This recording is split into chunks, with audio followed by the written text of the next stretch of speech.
रुद्राक्ष की माला। Money, money जाओ यहाँ से, मनी जाओ। नहीं, मनी जाओ यहाँ से।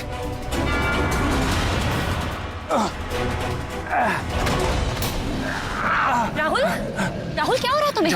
नहीं राहुल, मनी जाओ। राहुल मुझे बताओ तुम्हें क्या, राहुल, राहुल क्या हो रहा है तुम्हें? क्या हो रहा है राहुल? राहुल, मनी जाओ यहाँ से। राहुल, राहुल तुम्हें क्या हो रहा है? मनी मैंने कहा यहाँ से जाओ। राहुल,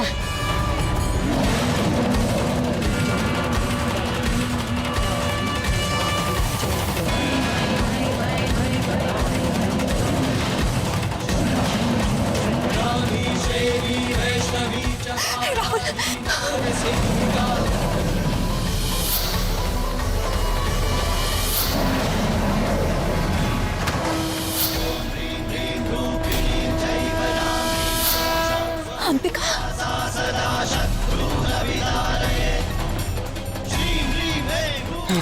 राहुल, इसीलिए कहा था मैंने, मुझसे दूर रहे। राहुल, राहुल उठो। देखा अंबिका, अब तो तुमने सब कुछ अपनी आंखों से देख लिया ना। अब तो हमारी मदद करोगी ना तुम? पंडित जी को इसका पता था, लेकिन बताने से पहले ही वो चल बसे, और जाते जाते वो तुम्हारा नाम लेकर गए। अंबिका, मैंने तुम्हें बड़ी मुश्किल से ढूंढा है। अंबिका, प्लीज हमारी मदद कर, प्लीज मेरे पति को बचा लो इस श्राप से। हमारे पास समय बहुत कम है, हमें जो कुछ भी करना आज रात को ही करना होगा। जल्दी चलो। चलो राजा, संभाल के। अंबिका, मैं जानती हूँ कि जो कुछ भी हमने बताया उस पर विश्वास करना इतना आसान नहीं है, लेकिन आपको हमारी मदद करनी होगी। अंबिका, आप हमारी मदद करेंगी ना? जानती हूँ मानवी, मेरे पिताजी हमेशा कहा करते थे कि कभी ना कभी कोई ना कोई अंबिका की तलाश में मेरे पास जरूर आएगा, और उनकी बात सच निकली। लेकिन माफ करना, मैं तुम दोनों की मदद नहीं कर सकती।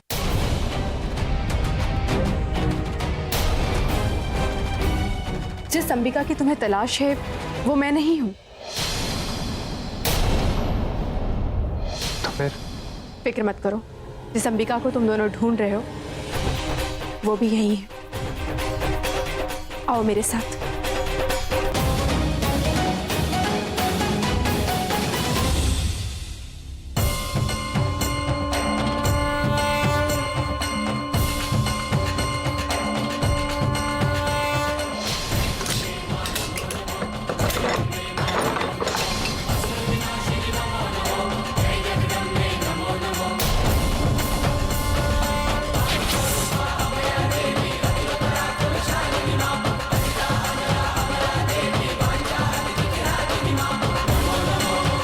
ये अंबिका है? पंडित जी ने इसी किताब के नाम पर मेरा नाम रखा था। जिस अंबिका की तुम लोग तलाश कर रहे हो वो यही किताब है। यही किताब तुम्हारे हर सवाल का जवाब देगी। पंडित जी ने ये किताब पिताजी को देते समय कहा था कि एक दिन हमें इसकी जरूरत पड़ेगी, और मुझे भी पूरा यकीन था कि एक दिन कोई ना कोई अपने सवाल का जवाब ढूंढते हुए यहाँ जरूर आएगा। तो बताओ ना कि इस किताब का राज क्या है? तुमने तो पढ़ा होगा ना इसे। ये कोई मामूली किताब नहीं है जो आसानी से पढ़ी जा सके, और ये किताब अपना जवाब उन्हीं को देती है जिसे वाकई में इसकी बहुत ज्यादा जरूरत हो। तुम लोग इतनी दूर से इसे ढूंढते हुए यहाँ पर आए हो, तो मुझे पूरी उम्मीद है कि ये किताब तुम्हारे हर सवाल का जवाब देगी और सभी राज से पर्दा भी हटाएगी।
खाली, इसमें कुछ भी नहीं है।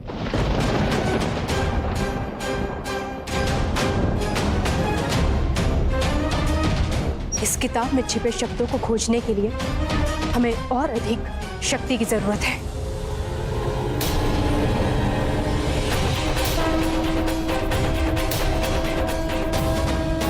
क्योंकि तुम्हारी पत्नी इस राज में तुम्हारे साथ है, तो मैं चाहती हूँ कि तुम दोनों अपना हाथ थामो। तुम दोनों की शक्ति से और ताकत बढ़ेगी।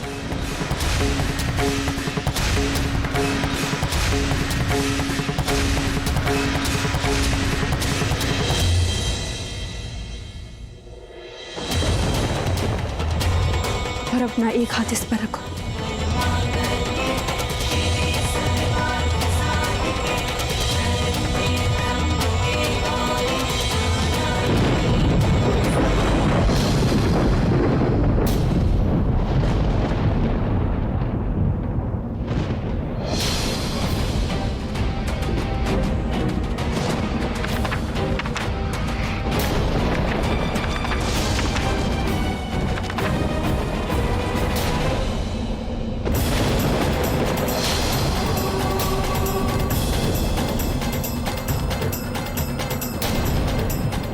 ये सब क्या है अंबिका?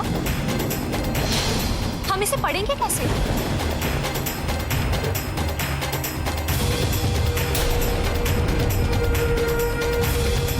इसलिए हमने पूर्णमासी की रात चुनी है, क्योंकि आज की रात ऐसे पौराणिक शब्दों को पढ़ने की दिव्य शक्ति हमें मिलती है।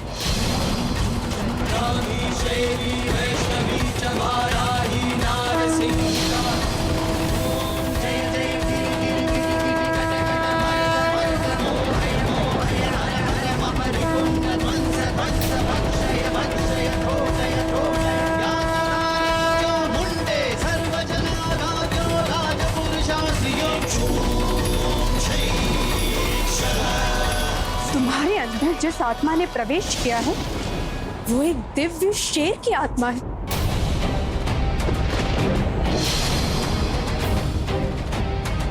दिव्या, दिव्या मतलब होली, राइट? पवित्र। एक खूंखार शेर की वो पवित्र कैसे हो सकता है? I don't get this.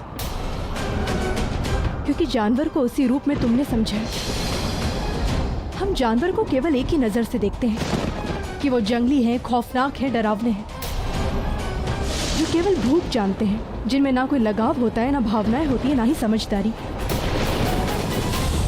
लेकिन हमारे पूर्वज और पौराणिक संत ऐसा नहीं मानते थे। उनका मानना है कि जानवर वाहन होते थे असुरों और देवों के। देव, असुर, वाहन, शक्ति, ये सब मैंने किताबों में पढ़ा है, कहानियों में सुना है। राहुल, एक बात पूछूं मैं तुमसे, क्या तुमने कभी भगवान को देखा है? ऑफ कोर्स नहीं ना? लेकिन इस बात पर मुझे पूरा विश्वास है कि कभी न कभी उनकी शक्ति, उनकी ताकत को तुमने महसूस किया होगा, उनके चमत्कार को अनुभव किया होगा तुमने।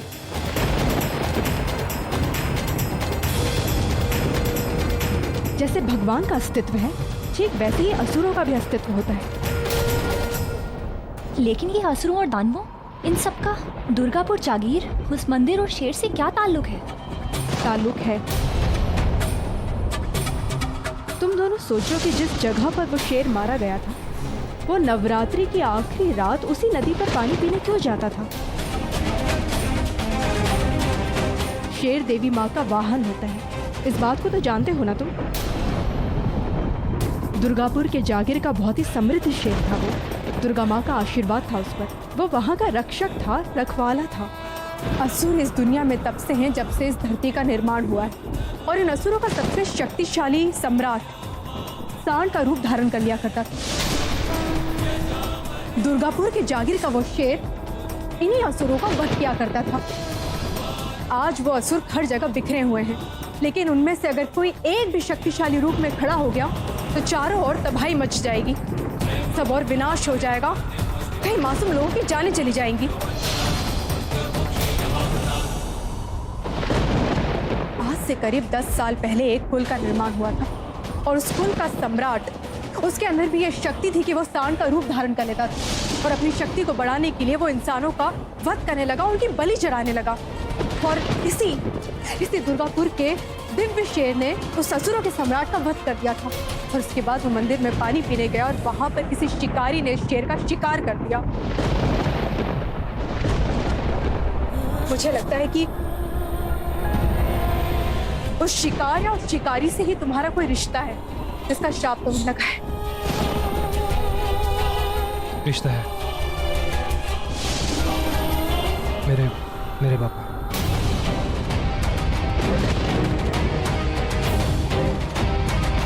तो तुम्हारे पिताजी ने वो शिकार किया था, मुझे ऐसा लग रहा था। इसलिए इस शेर की रूह तुम्हारे अंदर आ गई है।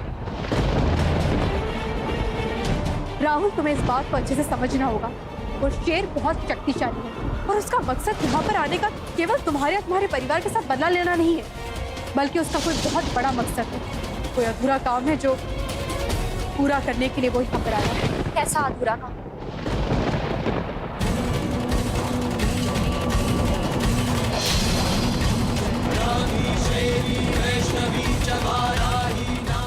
साल पहले जिस कुल के प्रमुख को शेर ने मारा था, उसी कुल में एक और दहशतकारी सांड पनप रहा था। शेर उस रात पूरे कुल को खत्म नहीं कर पाया और इन 10 सालों में शेर के ना होने की वजह से वो कुल फिर से शक्तिशाली बन गया और इसी वजह से वो तुम्हारे भीतर आया है।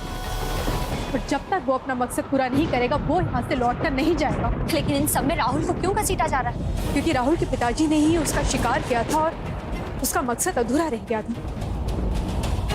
पर अब तुम दोनों को सोचना कि तुम इसे किस रूप में देखना चाहते हो, क्या नाम देना चाहते हो, श्राप का या फिर इस दुनिया को बचाने की लड़ाई में शामिल होने का एक अनमोल मौका। अनमोल मौका। मैं एक खूंखार जानवर में बदल गया हूँ, उन ऊपर अटैक कर कि ब्लेसिंग कैसे हो सकती है? राहुल, तुम्हें इस बात को समझना होगा। ये शेर यहाँ पर केवल असुरों का नाश करने आया है। ये कोई भूखा खूंखार शेर नहीं है। ये शेर कभी भी किसी मासूम की हत्या नहीं कर सकता है। लेकिन मुझ पर अटैक किया। वो इसलिए किया क्योंकि उसके मकसद में कोई भी आएगा रुकावट बनकर, तो वो उसको हटाने की कोशिश जरूर करेगा, लेकिन उसे मारेगा नहीं। ये बात जरूर है कि श्राप है तो विपत्ता तो पड़ेगी, लेकिन इसका एक तोड़ है। राहुल, तुम्हें पूरे भक्ति भाव से रुद्राक्ष की माला पहननी होगी, ताकि उस शेर का गुस्सा केवल अपने मकसद की ओर केंद्रित हो सके। हाँ, तुम इतनी श्योरिटी से कैसे कह सकती हो कि मैंने कोई खून नहीं किया? मतलब तुम्हें मालूम है कि यहाँ पे 2 डेड बॉडीज मिली हैं, 2 मौतें, और मेरे आसपास मेरा उनके साथ कोई लेना देना नहीं था। राहुल, इस बात को मैं मान ही नहीं सकती हूँ कि वो शेर किसी भी मासूम इंसान को कभी भी मार सकता है। ऐसा हो ही नहीं सकता है। पुलिस इन्वेस्टिगेट कर रही है। कुछ लोगों को मुझ पर शक भी है, मुझे भी। नहीं राहुल, शायद इन दोनों मर्डर से तुम्हारा कोई कनेक्शन नहीं है।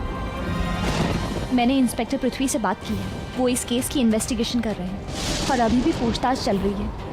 शायद मर्डर कोई तीसरा इंसान है। तीसरा? सुजॉय? अगर सुजॉय नहीं तो और कौन हो सकता? अवंती तलवार।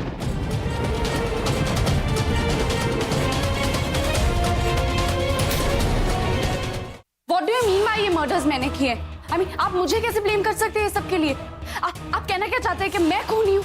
इंस्पेक्टर साहब देखिए, मेरे को पता नहीं कि आपको पता है या नहीं पता, लेकिन आजकल वीडियोस को ऑल्टर किया जाता है और इस वीडियो में किसी और लड़की की जगह मेरी शक्ल लगाई है। आपको दिखता नहीं है क्या? लड़की अपने फोटोज को जितना फोटोशॉप करती हैं, उससे उन्हें पहचानना बहुत मुश्किल हो जाता है। इस वीडियो को मैं लैब में चेक करा चुका हूं, इसमें कोई एडिटिंग नहीं।